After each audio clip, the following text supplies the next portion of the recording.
Hello everyone, this is me Rabbani Kaushar. I welcome you to the Question Bank. Dear students, आज हम लोग Bihar board के 12th का जो 100 मार्क्स की जो इंग्लिश होती है रेनबो पार्ट 2 उसको पढ़ने जा रहे हैं। उसमें बहुत सारे चैप्टर्स हैं, प्रोज है, पोइट्री है। तो आज हम लोग एक बहुत ही खूबसूरत, एक बहुत ही अच्छा पोइट्री को डिस्कस करने जा रहे हैं। ध्यान दीजिएगा कि एग्ज़ाम में जो है आपका पोइट्री से बहुत सारे क्वेश्चन रहते हैं। उसमें ऑब्जेक्टिव रहता है, सब्जेक्टिव रहता है, उससे समरी पूछता है, उसका एक्सप्लेनेशन पूछता है, उसके पोइट्री के अंदर से इनसाइड ऑफ द चैप्टर, कोई सा भी चैप्टर चाहे पोइट्री या प्रोज हो, उसके बीच से भी क्वेश्चन पूछे जाते हैं। तो चलिए आज हम लोग बहुत ही बेहतर तरीके से एक पोइट्री को एक्सप्लेन करने जा रहे हैं। तो अगर आप वीडियो को शुरू से अंत तक अच्छे से देख लेंगे तो आपका कोई भी क्वेश्चन, आई होप आपका कोई भी क्वेश्चन नहीं छूटेगा, चाहे वो ऑब्जेक्टिव हो या सब्जेक्टिव हो। अभी जो हम लोग पढ़ेंगे इसमें आपका ऑब्जेक्टिव भी सॉल्व होगा और साथ साथ में आपको सब्जेक्टिव भी सॉल्व होगा। सब्जेक्टिव मतलब इससे रिलेटेड जो क्वेश्चन पूछेगा या आपको जो समरी लिखने के लिए कहेगा, एक्सप्लेन करने के लिए कहेगा, सारी चीज़ मैं आपको यहाँ पे एक ही वीडियो में सब कुछ मैं बताऊँगा। तो चलिए हमारे साथ बने रहिए और देखते रहिए। तो क्या है द सोल्जर? ये एक पोइट्री है। हमारे इस बुक का एक चैप्टर जो है ये एक पोइट्री है। तो सबसे पहले पोइट्री वर्ड को समझते हैं हम लोग। आप लोग सुने होंगे पोइट्री भी होता है और पोएम भी होता है। चलिए हम लोग पहले देखते हैं कि क्या डिफरेंस होता है या एक ही चीज़ होता है क्या पोइट्री और पोएम? एक होता है पोएम,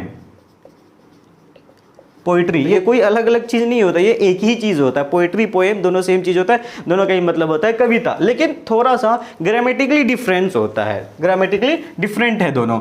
पोएम जो है इसका हम लोग प्लूरल बना सकते हैं, पोएम को पोएम्स लिख सकते हैं, लेकिन पोइट्री को पोइट्रीज नहीं लिखा जाता है। ठीक है, इसका प्लूरल पोइट्री ही होता है। ठीक है, तो यही डिफरेंस होता है पोएम और पोइट्री में ग्रामेटिकली, कि पोएम को हम लोग पोएम्स लिख सकते हैं और पोइट्री को पोइट्रीज नहीं लिखा जाता है। अब जो पोएम लिखते हैं, जैसे कोई कहानी लिखा जो राइटर, जो उसको हम लोग राइटर बोलते हैं, है ना। लेकिन जो पोएम जो लिखते हैं उसको राइटर नहीं, उसको पोएट बोला जाता है।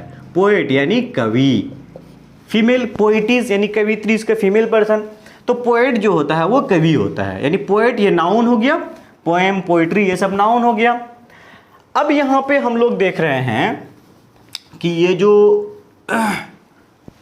पोएम है द सोल्जर, ये बहुत ही इंपॉर्टेंट चैप्टर है आपके 12th 100 मार्क्स के इंग्लिश का बिहार बोर्ड के लिए।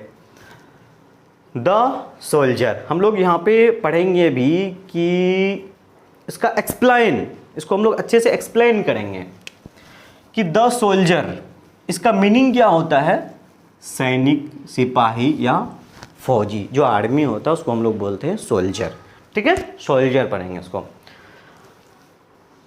कोई भी चैप्टर को पढ़ने से पहले, खास करके पोएट्री को पढ़ने से पहले, सबसे पहले हमको पोएट के बारे में जानना पड़ता है। ठीक है, तो चलिए हम लोग जानते हैं द सोल्जर किसने लिखा। तो इसने इस पोएट्री को जो लिखा है वो लिखे हैं रूपर्ट ब्रूक ने। किसने लिखा? नाम ध्यान में रखिएगा, रूपर्ट ब्रूक ने लिखा है।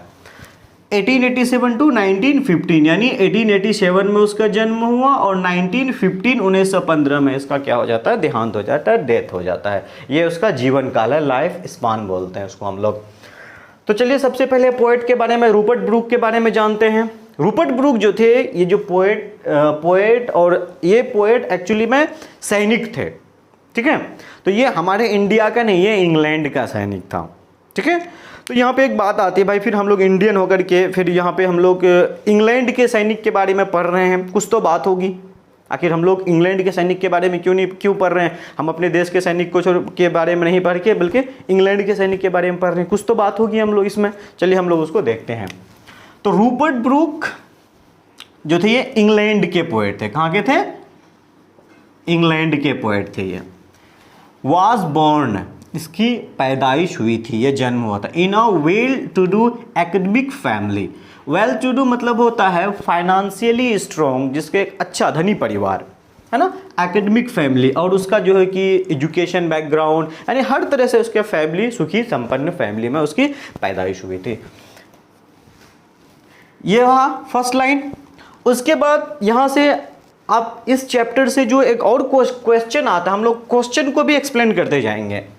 जो नेक्स्ट होगा वो है क्या है हमारा W.B. यीट्स। देखें यहाँ पे W.B. यीट्स, ये उसके ज़माने के एक बहुत फेमस पोएट थे, ये बहुत फेमस पोएट थे, रूपर्ट ब्रूक से भी बड़े पोएट थे ये। द फेमस पोएट यानी द फेमस पोएट जो आया है ये W.B. यीट्स के लिए आया है। डिस्क्राइब मतलब क्या हो गया, बयान किया। हीम, यह हीम आया है किसके लिए, रूपर्ट ब्रूक के लिए। ये जो हीम प्रोनाउन का ऑब्जेक्टिव केस आया है ये रूपर्ट ब्रूक के लिए आया है। हीम यानी जो फेमस पोएट थे W.B. यीट्स, जो कि रूपर्ट ब्रूक से भी बड़े पोएट थे, उन्होंने डिस्क्राइब्ड हिम, उसको डिस्क्राइब किया, किसको, रूपर्ट ब्रूक के बारे में बताया है। क्या बताया है, देखिए इन्वर्टेड कोमा के अंदर में, the हैंडसमेस्ट young man in England. मैं अभी पोइट्री पे नहीं आया हूँ, अभी सबसे पहले हम लोग पोएट के बारे में जानते हैं, पोइट्री में आएंगे फिर हम लोग पोइट्री को एक्सप्लेन करेंगे। तो W.B. यीट्स ने रूपर्ट ब्रूक के बारे में क्या कहा कि the हैंडसमेस्ट young man in England. यहाँ पे एक वर्ड थोड़ा सा कंफ्यूजन है, देखिए क्या है, हैंडसमेस्ट जो वर्ड है हम लोग जो ग्रामर पढ़ते हैं उसके अकॉर्डिंग यहाँ पे गलत है, लेकिन पोइट्री की चीज़ है तो पोइट्री में बहुत सारे ग्रामेटिक, पोइट्री का जो होता है ना उसका डिफरेंट ग्रामर होता है, उसका अलग ग्रामर होता है। तो हैंडसमेस्ट होगा यानी ये सुपरलेटिव डिग्री बनाया गया। तो हैंडसम का जो हैंडसम वर्ड होता है, हैंडसम ये एक्चुअली में एडजेक्टिव है, इसका जो सुपरलेटिव बनाया जाता है तो मोस्ट वर्ड को ऐड करके मोस्ट हैंडसम होता है। लेकिन यहाँ पे बुक में हमारा हैंडसमेस्ट दिया हुआ तो हम लोग इसी को पढ़ेंगे, the हैंडसमेस्ट young man in England. यानी W.B. यीट्स ने रूपर्ट ब्रूक को एक खिताब दिया था, उसका एक लक़ब दिया था, उसका एक उपनाम दिया था। क्या इस नाम से उसको नवाजा गया था, रूपर्ट ब्रूक ने उसको नवाजा था कि the हैंडसमेस्ट young man of England. यहाँ से ऑब्जेक्टिव क्वेश्चन आता है, पूछेगा कि रूपर्ट ब्रूक को द हैंडसमेस्ट यंग मैन किसने कहा था, तो किसने कहा था, W.B. यीट्स ने कहा था।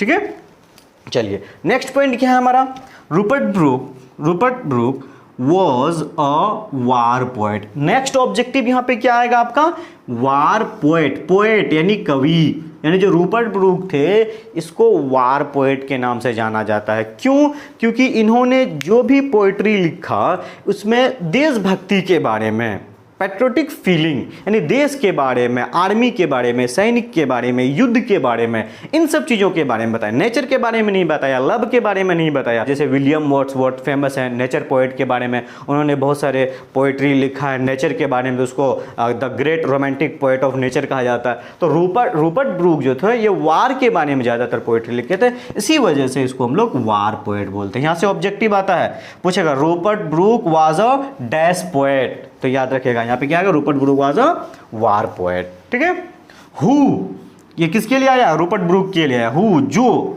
इंस्पायर्ड का मतलब क्या होता है, प्रेरणा देना, है ना। उस चीज से हम किसी चीज से इंस्पायर होते हैं, मतलब उससे हम सीख लेते हैं, उससे हम लोग प्रेरित होते हैं। तो हु इंस्पायर्ड पैट्रियोटिज्म यानी देशभक्ति। जब आप कोई देशभक्ति से रिलेटेड कोई मूवी देखते हैं, मदर इंडिया हो गया या इस तरह से बहुत सारी मूवीज़ है, तो आपके दिल में, दिमाग में एक देशभक्ति जगता है ना, उसी को बोलते हैं हम लोग पैट्रियोटिज्म। जब आप इस पोएट्री को अभी जब हम लोग पढ़ेंगे द सोल्जर को, आपके मन में, दिल और दिमाग में देशभक्ति वाली भावना जगेगी। तो इसी देशभक्ति वाली जो भावना होती है उसको हम लोग बोलते हैं पैट्रियोटिज्म फीलिंग। तो ये पोएट जो है हमें पैट्रियोटिक फीलिंग देता है, देशभक्ति का फीलिंग देता है हमको। ठीक है, चलो यहाँ से भी कोई ऑब्जेक्टिव क्वेश्चन आएगा कि ये जो पोएट्री है द सोल्जर, ये हमें किस चीज़ को इंस्पायर करता है, किस चीज़ का इंस्पिरेशन देता है, किस चीज़ के लिए हमें प्रेरित करता है, तो हमें पैट्रियोटिज्म, याद रखिएगा, देशभक्ति के लिए प्रेरित करता है हमको। नेक्स्ट पॉइंट क्या है, देखिए ध्यान दीजिएगा, हर पॉइंट में ऑब्जेक्टिव है, जितने भी यहाँ पॉइंट्स मैं बता रहा हूँ सारे पॉइंट्स पे ऑब्जेक्टिव है, इसलिए ध्यान से देखिएगा वीडियो को। दिस पोएम यानी ये वाला पोएम वाज कंपोज्ड, याद रखिएगा, कंपोज्ड मतलब हो गया रिटेन, WRITEN, रिटेन।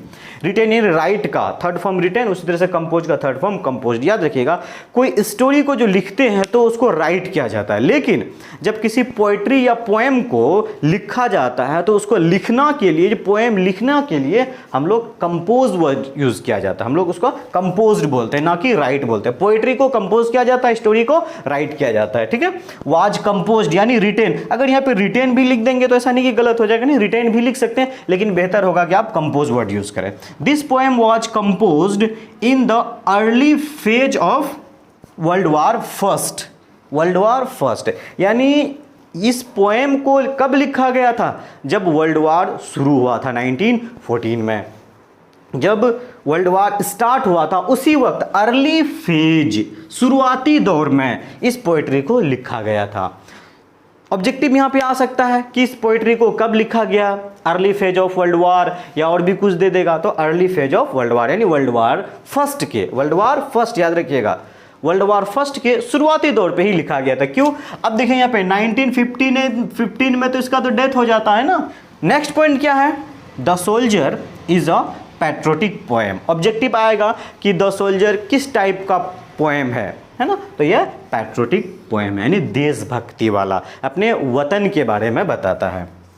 अब यहाँ पे एक वर्ड, हाँ अगला पॉइंट क्या है यहाँ पे? It is a sonnet. It मतलब कौन? ये द सोल्जर, यानी ये पोइट्री के लिए आया। इट प्रोनाउन है, किसके लिए आया? द सोल्जर पोइट्री के लिए आया। ठीक है, it is a sonnet. Most important point है यहाँ पे कि ये जो पोइट्री जो अभी हम लोग पढ़ेंगे द सोल्जर, तो जब आप लोग पोइट्री के क्लासिफिकेशन जब पढ़ेंगे तो वहाँ पे देखेंगे पोइट्री के कई टाइप होते हैं।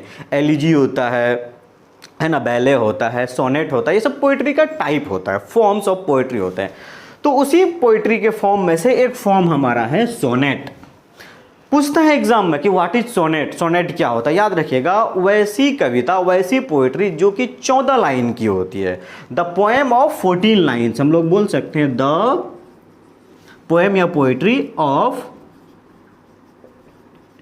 14 यानी 14 लाइन्स। वैसा पोएम जो 14 लाइन का हो उसको हम लोग बोलते हैं सोनेट। तो यहां पे दो भाग में डिवाइड होता है, 8 और 6। फर्स्ट स्टेंजा जो होता है वो, फर्स्ट पार्ट जो होता है वो 8 स्टेंजा का होता है और सेकेंड पार्ट जो होता है वो 6 स्टेंजा का होता है। अभी हम लोग आगे देखेंगे, है ना। 8 और 6 14 यानी 14 लाइन के पोइट्री को हम लोग बोलते हैं सोनेट। तो यहाँ पे जितने सारे पॉइंट्स मैंने बताया, यहाँ पे बहुत सारे ऑब्जेक्टिव छिपा हुआ है। आप इसको अच्छे से देखिए, आपका आई होप कि आपका एक भी ऑब्जेक्टिव या सब्जेक्टिव आपका एग्जाम में नहीं छूटेगा। आगे बढ़ने से पहले थोड़ा सा हम लोग सोनेट के बारे में और 1-2 पॉइंट जान लेते हैं। देखिए क्या लिखा हुआ है कि सोनेट हैज 2 पार्ट्स। जो सोनेट होता है ना, फॉर्म ऑफ पोइट्री, उसका 2 पार्ट होता है। फर्स्ट 8 लाइन्स यानी 14 लाइन की जो होती है ना, वो 8 और 6 में डिवाइडेड होता है। तो फर्स्ट 8 लाइन्स आर कॉल्ड, जो पहली 8 लाइन जो होती है उसको बोलते हैं हम लोग ऑक्टेव। ऑक्टेव का मतलब होता है 8। जो लास्ट 6 लाइन्स होता है उसे कहा जाता है सेस्टेट।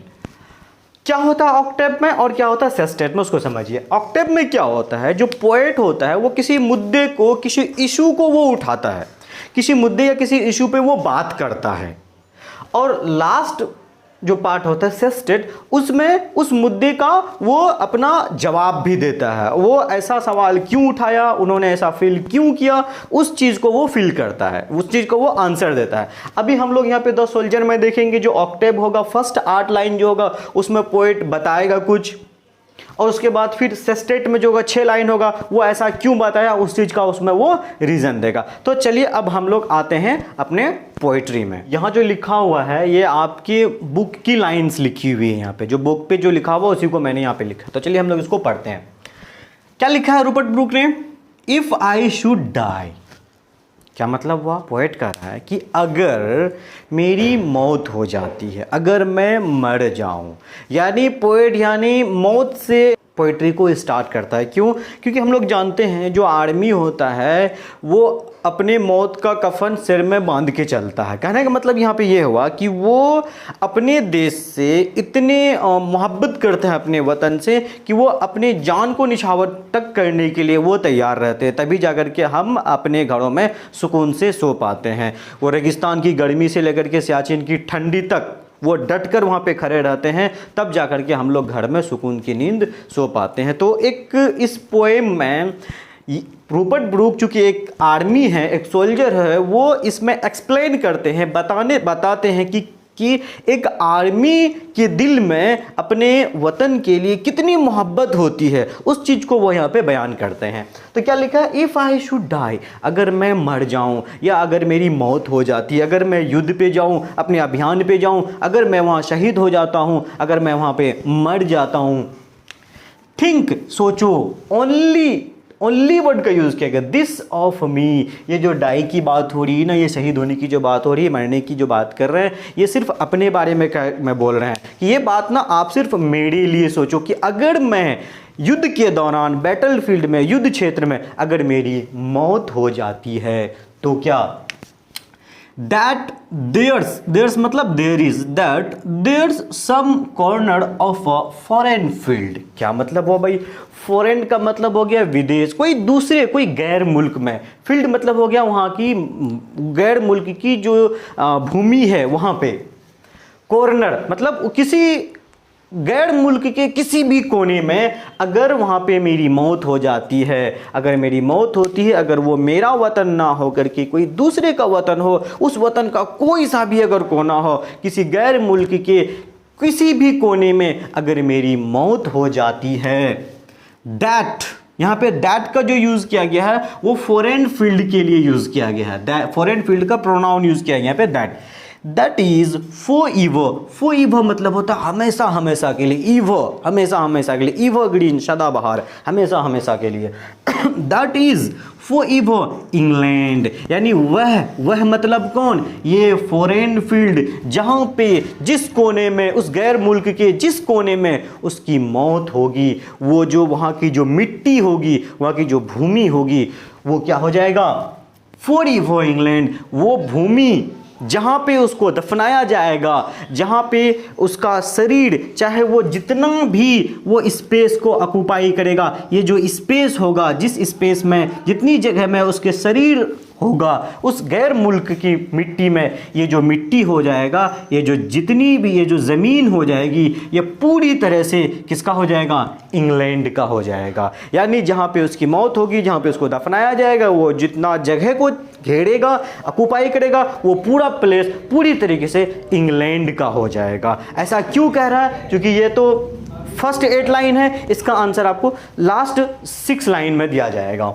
चलिए अब क्या कह रहा है, there shall be in that rich earth, यानी रिच अर्थ किसको कहा है, इसी फॉरेन फील्ड को, जहाँ पे उसकी मौत हो, जहाँ पे वो अपने डेथ की बात कर रहा है, जहाँ पे उसकी मौत हो सकती है, उसके बारे में बता रहा है। रिच अर्थ यानी जिस धरती पे, उस जिस गैर मुल्क के मिट्टी में उसकी मौत होगी, उस मिट्टी को उन्होंने क्या कहा है, उस अर्थ को, उस जमीन को, वहाँ के जगह को उन्होंने क्या कहा, रिच अर्थ। वो जो अर्थ होगा वो भाग्यवान, वो उसकी जो किस्मत होगी वो बहुत ही भाग्यशाली होगी, बहुत खुशकिस्मत होगी वो मिट्टी। इसके हिसाब से रूपर्ट ब्रूक साहब के हिसाब से वो क्या कह रहे हैं कि जहाँ पे जो मेरी मौत होगी, वो जो मिट्टी होगी, वो मिट्टी खुशकिस्मत हो जाएगी, उसका किस्मत बहुत अच्छा होगा, वो बहुत रिच हो जाएगा, काफ़ी वो धनवान हो जाएगा। और रिचर डस्ट, वो धनवान क्यों हो जाएगा, आखिर क्या वजह है कि उसका शरीर किसी गैर मुल्क में अगर उसके शरीर को दफनाया जाएगा, उसके पार्थिव शरीर को दफनाया जाएगा, वो रिच क्यों हो जाएगा, क्योंकि रिचर डस्ट, यहाँ पे रिच वर्ड का यूज किया गया है। ये रिच वर्ड जो आया इस फॉरेन फील्ड के लिए आया, और रिचर डस्ट, डस्ट का मतलब हम लोग जानते हैं ना, धूल कण मिट्टी, है ना। रिचर डस्ट जो वर्ड आया ये किसके लिए आया है, रूपर्ट ब्रूक अपने बॉडी के बारे में बता रहा है। जैसे हम लोग जानते हैं ना कि जो हमारा शरीर है वो 5 तत्व से मिलकर के बना होता है, 5 पंच तत्व, है ना। ये जो मिट्टी है, यानी उसकी शरीर की जो मिट्टी है, उस मिट्टी के बारे में, अपने शरीर के बारे में वो बताया रिचर डस्ट, क्योंकि उस मिट्टी में, उस गैर मुल्क की मिट्टी में छिपा होगा, कंसील मतलब होता है छिपा होना। क्योंकि अगर उसकी वहाँ पे मौत हो जाती है और उसको वहाँ दफना दिया जाता है तो उसका जो शरीर है वो तो मिट्टी में विलीन हो जाएगा, वो मिल जाएगा, वो कंसील हो जाएगा, वो छुप जाएगा, उसको तो वहाँ से कोई चाह के भी और नहीं निकाल सकता है, क्योंकि वो तो मिल जाएगा मिट्टी में, वो वहाँ पे छिप जाएगा। वो मिट्टी जो हो जाएगा वो पूरी तरह से इंग्लैंड का हो जाएगा। तो यहाँ पे रिच क्यों बोला गया है, क्योंकि उसका बॉडी उस फॉरेन फील्ड के मिट्टी में कंसील्ड है, मतलब छिपा हुआ है। तो ये रिचर डस्ट जो आया किसके लिए आया है, ये रूपर्ट ब्रूक अपने बॉडी के बारे में बताया, क्योंकि उस मिट्टी में इंग्लैंड के आर्मी का शरीर दफन है, इसी वजह से वो उस गैर मुल्क का जो मिट्टी है वो भी क्या हो जाएगा, बहुत गौरवपूर्ण हो जाएगा, बहुत खुशकिस्मत हो जाएगी, और वो जो ज़मीन है, वो जो मिट्टी है, वो पूरी तरीके से इंग्लैंड का हो जाएगा। ऐसा रूपर्ट ब्रूक साहब अपने पोइट्री में कह रहे हैं। आगे क्या कह रहे हैं, और डस्ट, कौन सा डस्ट, यही रिचर डस्ट, जो उसका बॉडी मिट्टी में मिलने के बाद जो बनेगा वो डस्ट।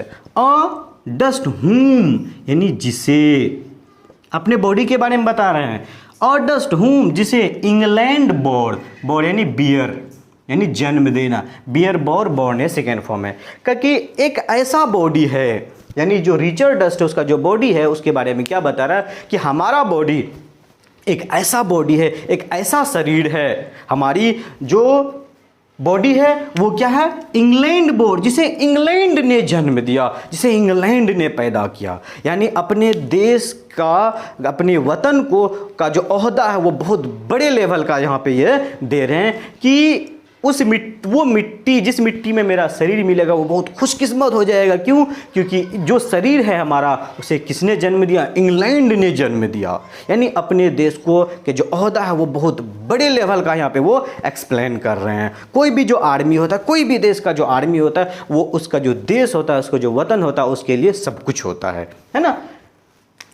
और डस्ट याद है, और डस्ट किसके लिए आया, अपने बॉडी के बारे में बता रहा हूँ। इंग्लैंड बोर्ड, जिसे एक डस्ट को, जिसके शरीर को उसने इंग्लैंड ने जन्म दिया, और क्या क्या, सिर्फ जन्म ही नहीं दिया बल्कि शेप का मतलब क्या होता है, आकृति देना। जैसे मान के चलिए कुम्हार मिट्टी का बर्तन बनाता है तो उस कुम्हार की कोशिश रहती है कि उस बर्तन को अच्छी से अच्छी आकृति दिया जाए ताकि वो बर्तन मार्केट में जल्द से जल्द सेल हो जाए।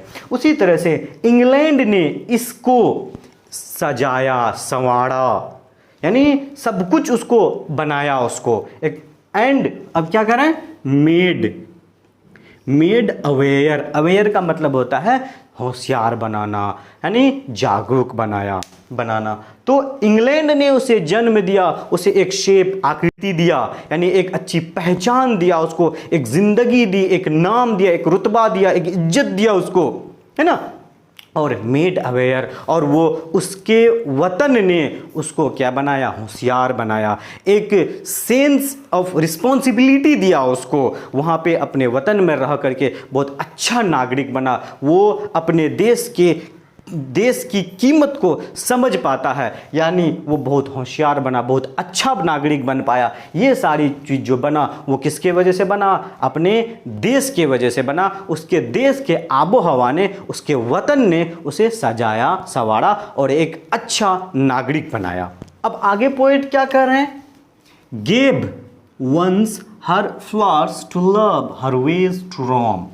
चलिए यहाँ पे हम लोग मीनिंग देते हैं। रोम का मतलब क्या होता है, घूमना। जैसे गिव यानी दिया, किसने दिया, इंग्लैंड ने दिया, किसको, रूपर्ट ब्रूक को। क्या दिया, once her flowers to love, flower of love. Flower of love का मतलब क्या होता है कि जब हम किसी को मोहब्बत से, प्यार से, प्रेम से एक बुके देते हैं, गुलदस्ता देते हैं, तो जो उसको रिसीव करता है, जो लेता है गुलदस्ता या जो देता है, तो उस दोनों को बहुत एक अच्छी फीलिंग होती है, एक हैप्पीनेस आता है, एक खुशी मिलती है उसको। उसी खुशी को यहाँ पे वो बयान कर रहे हैं कि यहाँ के वादियों ने, इंग्लैंड के आबो हवा ने मुझे एक खुशनुमा माहौल दिया, एक बहुत ही अच्छा माहौल दिया, एक खुशनुमा मंजर दिया उसको। उसके देश जो था, उसका जो वतन जो था, बहुत ही खुशनुमा, वहाँ की जो माहौल थी, वहाँ का जो मंजर था, वो बहुत ही खुशनुमा और बहुत ही खूबसूरत मंजर था। और क्या दिया, हर वे मतलब होता है रास्ता, तरीका, है ना। वेज टू रोम यानी वहाँ की गलियाँ, वहाँ की सड़कें, वहाँ की माहौल, वहाँ के लोग, वहाँ के आबो हवा, सब कुछ बहुत ही खूबसूरत था। और बहुत ही खूबसूरत तरीके से इंग्लैंड ने उसे सब कुछ प्रदान किया, सब कुछ दिया। फ्लावर्स ऑफ लव दिया, हर वेज, हर वर्ड जो आया यहाँ पे किसके लिए आया, इंग्लैंड के लिए आया, याद रखिएगा, इंग्लैंड के लिए आया। इंग्लैंड यानी किसी भी देश को पोएट्री में फीमेल की तरह भी कंसिडर किया जाता है। हर वेज टू रोम, यानी इंग्लैंड ने, वहाँ की वादियों ने, वहाँ के लोगों ने, वहाँ के मंजर ने, वहाँ की सिस्टम ने, सब कुछ उसको बहुत अच्छी तरीके से दिया। और क्या कह रहे हैं आगे, अ बॉडी ऑफ इंग्लैंड्स, यानी उसकी जो शरीर है, उसका जो तन मन धन सब कुछ क्या है, वो इंग्लैंड का है पूरी तरह से, हर कुछ, यानी उसकी ज़िंदगी की एक एक सांस पे इंग्लैंड का हक है, वो इंग्लैंड के लिए बना है। क्यों, अब क्या कह रहे हैं आगे, ब्रीदिंग यानी सांस लेता है इंग्लिश एयर, या वहाँ क्या कर रहे हैं, वो अपने बॉडी को क्या कर रहा कि मेरा बॉडी जो है, मेरा जो शरीर है वो पूरी तरीके से इंग्लैंड का, मेरा तन मन सब कुछ इंग्लैंड का है। क्यों, क्योंकि मैं इंग्लैंड की ही वादियों में, इंग्लैंड की हवाओं में, वहाँ की खूबसूरत, वहाँ की एक सुगंधित हवाओं में मैं वहाँ पे क्या करता हूँ, सांसें लेता हूँ, मेरी ज़िंदगी चलती है। इसी वजह से मेरी जो जिस्म है, मेरी जो जान है, वो पूरी तरीके से इंग्लैंड का, सिर्फ इंग्लैंड का है। यानी अपने आप को अब पूरी तरह से अपने वतन को वो समर्पित कर देते हैं यहाँ पे। तो इस तरह से हम लोगों ने हाफ पोइट्री को पढ़ा। उसके बाद जो रेस्ट बचा है इसके जो बाकी जो बच गए हैं एक्सप्लेन करने के लिए, आपको बहुत जल्द इसके पार्ट 2 में मिल जाएगा। उसके बाद इसका ऑब्जेक्टिव, इसका क्वेश्चन आंसर सब कुछ आपको यहाँ पे मिलेगा। बस हम कंटिन्यू आप वीडियोस को देखते रहें। Thank you.